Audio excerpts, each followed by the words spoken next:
I get it, you've been scrolling through endless gaming PC listings, and the price tags are starting to feel like a gamble. You're probably wondering if you can actually get smooth 1080p or even 1440p gameplay without blowing your budget, and whether that sleek-looking tower will stay cool when you crank the heat in a marathon session of Elden Ring. I was in this same spot a few weeks ago, so I dug into the specs, read a handful of buyer comments, and even watched a few YouTubers run stress tests on similar builds. Link is in the description if you want to check the product details on Amazon. The Skytech Chronos 3 lands right in the middle of the mid-range market.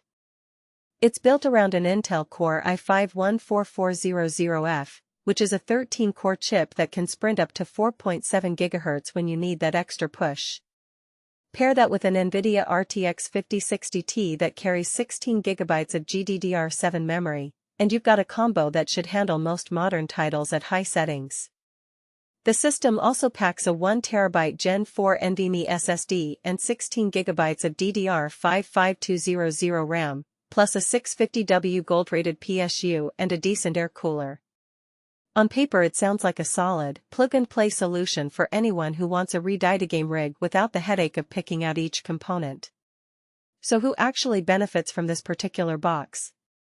If you're a casual to moderately serious gamer who spends a few hours a week on titles like Fortnite, Apex Legends, or Valorant, and you also like to dabble in newer releases like Starfield or Baldur's Gate 3, the Chronos 3 should give you a consistently smooth experience at 1080p and a respectable 1440p frame rate. The extra VRAM on the RTX 5060 helps keep texture pop in those larger, more detailed worlds, and the Gen 4 SSD cuts load times down to a fraction of what you'd see on a SATA drive. That's a real quality of life upgrade when you're waiting for a boss fight to load. If you're the type of player who insists on maxing out ultra settings at 4K, or you're chasing the highest possible FPS for competitive shooters, you might feel a little boxed in. The RTX 5060, while a step up from the older 3060, still trails the 4070 series by a noticeable margin when you push ultra-high resolutions.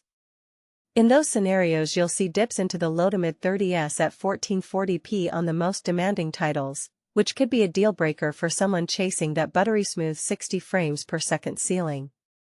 For those folks, the Chronos 3 might feel like a stopgap rather than a long-term solution. Now let's talk about the hidden trade-offs that often don't show up in the marketing copy. First, the cooling solution is a high-performance air cooler, which sounds impressive until you actually put the machine under load. In a few of the user videos I saw, the fans stay audible but not obnoxiously loud, and temperatures hover in the low 70s C on the CPU under a 30-minute stress test. That's fine for most rooms, but if you live in a hot climate or have a tiny desk setup without much airflow, you might notice the case warming up after a couple of hours of play. It's not a failure, it's just a reminder that this isn't a liquid-cooled beast. Another practical point is expandability.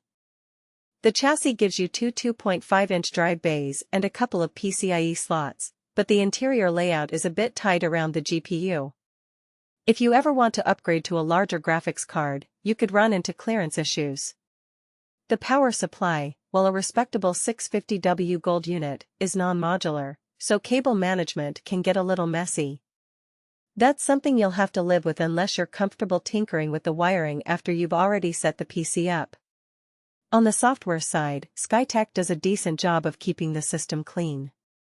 The box ships with Windows 11 pre-installed and no extra trialware, which is a breath of fresh air compared to some other pre-built brands that fill the drive with unnecessary apps. The Wi-Fi is 802.11 AC, which is sufficient for most broadband connections, though if you're planning on a gigabit fiber line you'll probably want to plug into the Ethernet port for the most stable latency. From a value perspective, the price point lands you in a sweet spot where you're not paying premium brand markup for a boutique build, but you also aren't sacrificing the core performance you need for modern gaming. The 1TB Gen 4 SSD alone justifies a chunk of the cost because it's a noticeable upgrade over the more common 500GB or SATA alternatives you see in many entry-level rigs. Coupled with the DDR5 memory, you get a system that feels snappy not just in games but also when you're juggling a couple of streaming tabs or doing light video editing on the side. One area where the Chronos 3 could improve is the I/O selection. It offers a single HDMI output and one DisplayPort, which is fine if you're running a single monitor, but if you want a dual-screen setup you'll need a splitter or a USB-C to HDMI dongle. That's an extra cost and an extra piece,